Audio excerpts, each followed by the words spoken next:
In a world filled with lights, carols, and promises of happiness, there was a man for whom Christmas no longer meant anything. The streets were glowing, homes were decorated, but inside him there was only silence. Every December was a reminder of what he had lost. People, dreams, faith. While others celebrated, he simply survived. Christmas did not hurt him for what it was, but for what he could no longer feel. That year, night fell faster than usual. The cold was not only in the air, it was also in his heart. He wandered aimlessly past shop windows overflowing with gifts, listening to other people's laughter, watching families embrace. Everything seemed to belong to another world, one from which he had been expelled without explanation. He wondered when the last time was that he truly believed God was near, or if he ever had been. When he arrived home, the silence was complete. There was no tree, no lights, no music, only a dim room, an empty table, and memories that weighed heavier than any burden. He sat down,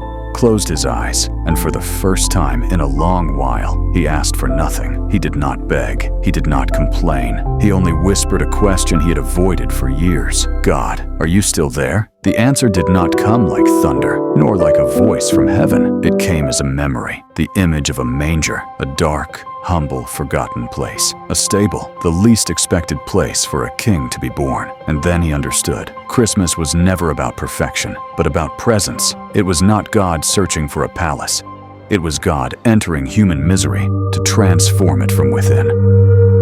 That night, he realized that if Jesus could be born in a stable, he could also be born in a broken heart. That it was not necessary to have everything in order, to pretend strength, or to hide the pain. It was enough to open the soul just as it was. There, in the middle of his longest night, a light began to turn on, not outside, but inside. For the first time in years, he cried, not out of sadness, but out of relief, because he understood that God had not left. He had been waiting for the moment when pride falls silent, the soul surrenders, and the heart says, "Here I am, just as I am." That was his best Christmas, not because everything changed immediately, but because something eternal was born again.